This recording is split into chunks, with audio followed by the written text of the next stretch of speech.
প্রিয় বরিশালবাসী, আসসালামু আলাইকুম। মঞ্চে উপস্থিত জাতীয় নেতৃবৃন্দ এবং বাংলাদেশ জাতীয়তাবাদী দল বিএনপির সম্মানিত চেয়ারম্যান, আসসালামু আলাইকুম।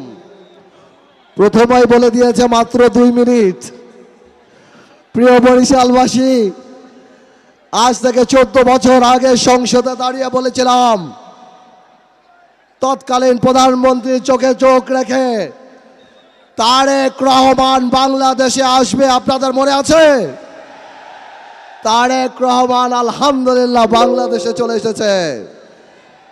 আর 7 দিন পর নির্বাচন ইনশাআল্লাহ। বাংলাদেশের যতগুলি পাবলিক মিটিং জনসভায় দেখলাম তারেক রহমান ইতিমধ্যেই বাংলাদেশের মানুষের হৃদয়ের প্রধানমন্ত্রী হয়ে গিয়েছে ইনশাআল্লাহ।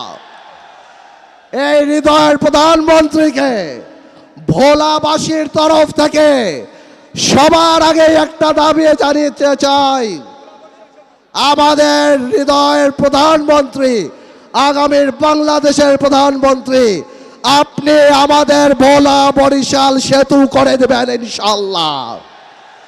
এই ভোলাকে ইন্ডাস্ট্রিয়ালাইজেশন করতে হবে। এই ভোলায় যত বক্তব্য আসে খালি বলে ভোলার গ্যাস কিভাবে আনবো, ভোলাকে কি দিব তা কেউ বলে না।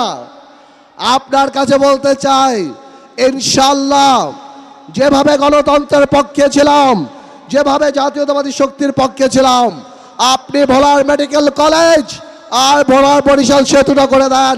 সারা জীবন জাতীয়তাবাদীর পক্ষে থেকে এই গণতন্ত্রের পতাকা ইনশাআল্লাহ উত্তোলন করে রাখবো। আলহামদুলিল্লাহ। আসসালামু আলাইকুম। সবাই ভালো থাকবে।